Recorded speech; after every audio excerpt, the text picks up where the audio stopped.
Hello, everyone. Welcome to our presentation. Today, we'll be talking about the correlation between clothing donations and global poverty. The donation of clothing is a practice that has become more common in the past few decades, and this was primarily brought along with the emergence of fast fashion and the consumerist attitude. Some of the facts regarding consumption of clothing and textile are quite baffling. The world consumes about 80 billion new pieces of clothing every year, which is 400% more than the amount consumed just 2 decades ago. The average American generates 82 pounds of textile waste each year. This puts into perspective how much clothing is produced, consumed, and disposed of each year, and the possible pressure this may place on the economy and the environment. As mentioned earlier, fast fashion is a very prevalent concept in today's world, where fashion trends evolve on almost a weekly basis. Fast fashion is essentially inexpensive clothing produced rapidly by mass market retailers in response to the latest trends. So where does all of this go? Many individuals in developed countries donate clothing hoping that this would be used in a more sustainable manner. However, according to studies, one of the top 10 exports from the United States to African countries is used clothing. And this is roughly 16% of the containers in ships carrying cargo from the US to African countries, which are basically filled with used clothing. One of the positive economic impacts of clothing donations is that it contributes to a more circular economy rather than a linear economy. Circular economy allows most products to be efficiently recycled back into marketable products, whereas a linear economy follows a more take, make, and dispose process. Studies highlight the incentives and determinants of clothing donations to be self-concept, reusability, economic factors, social environment, effective association, storage, fashionableness, and a sense of belongingness. However, most of the clothes that are often exported overseas to developing countries that are mostly in sub-Saharan Africa cause several negative economic impacts. The consumption of second-hand clothing items coming from developed countries has led to the collapse of local clothing and textile industries in these developing countries. And this has led to increasing levels of unemployment and increase in the level of unskilled labor. And we're all well aware that without proper government intervention, all this is going to lead to uncontrolled levels of unemployment, hence lack of a steady source of income, hence lack of education, and hence the never-ending cycle of poverty. It may even lead to an increase in crime rates in the country. Unfortunately, the situation in such developing countries is that the government is too corrupt and usually will not take the necessary actions to reduce the flow of used clothing and textile from developed countries. Now, let's talk about groups relevant to clothing donations. I came up with 3 different groups that I would say are relevant to this topic. First and foremost, recipients of clothing donations. The next is clothing donors, and finally, corporations who receive clothing donations for resale and redistribution. In order to understand how international clothing donations work, let's start at the top with where clothing donations begin. It starts with consumers in developed countries purchasing more clothing than they will need. Many then throw away the old clothing into the garbage or donate it to charities who will give it away and will resell it at a reduced price to people in need.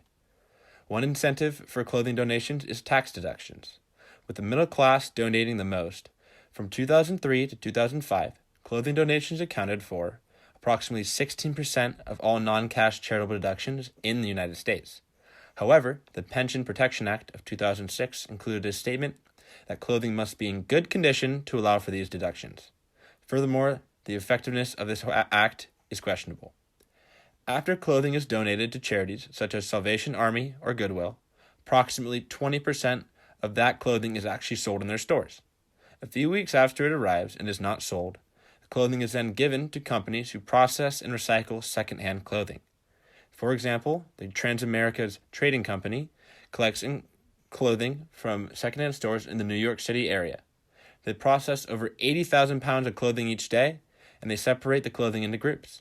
First, they group up all high-quality items, which will be resold to vintage stores in Brooklyn. Next, they separate all the different items into groups such as t-shirts, pants, warm weather clothing, etc. These groups are then divided into material and quality and shipped out to different areas around the world. Around 40% of all the clothing they receive ends up being donated around the world. Globally, the United States leads the international clothing donations, followed by the United Kingdom and Germany. Here is information from 2013 from the top 3 highest international clothing donators and where their donations go. What I find interesting is that some countries who received donations were developed countries. I assume the reason for this is because these countries are in close proximity to the country they received their donations from, such as Canada receiving donations from the United States and Netherlands receiving donations from Germany. Now, let's talk about the impact clothing donations have on relative groups by talking about the benefits that clothing donations have on their recipients. First, clothing donator that we're going to discuss is Tom's. Tom's is a company whose motto is, for every pair of shoes sold, a new pair will be donated to a child in need. Currently, Tom's has donated over 1 million pairs of shoes to children in Australia, China, El Salvador, Jordan, Kyrgyzstan, Lithuania, Tajikistan, and the United States. Studies in El Salvador show that giving shoes to children without them moderately increase school attendance. Furthermore, they hypothesize that shoe donations in an area with more foot-borne disease may cause more significant impact to children. The second donor comes from Wise Employment Tasmania, who accepted professional clothing donations and gives them out to men and women in need for employment, who are seeking employment. Dressing appropriately is one of the key ways to raise your chances of employment and give these individuals a chance to escape the poverty trap. So why not just give away all the clothes? Well, simply giving away the donated clothing to developing countries would be more detrimental to their local economies. Clothing donations only give a temporary solution to the overall problem of global poverty and their basic needs. There are concerns for domestic producers of clothing in regions that receive large amounts of clothing donations, such as sub-Saharan Africa. Studies show that clothing donations are 40% responsible for the reduction in domestic apparel production and 50% responsible for the reduction in employment in industries in sub-Saharan Africa. In the last 10 years, local garment making and tailoring industries have been collapsing as they rely on American donated clothing. Because of all the secondhand clothing given to developing countries by Americans, these developing countries do not have the chance to develop or continue to grow their textile trade. Secondhand clothing floods African markets since they are cheaper and seen as higher quality.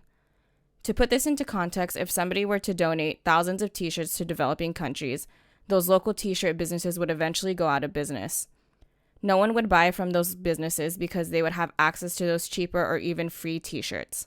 That local economy would be destroyed, and those surrounding people would have to constantly rely on clothing donations. However, the secondhand clothing resale market is still creating some jobs while offering a cheap source of desirable clothing to those in poverty.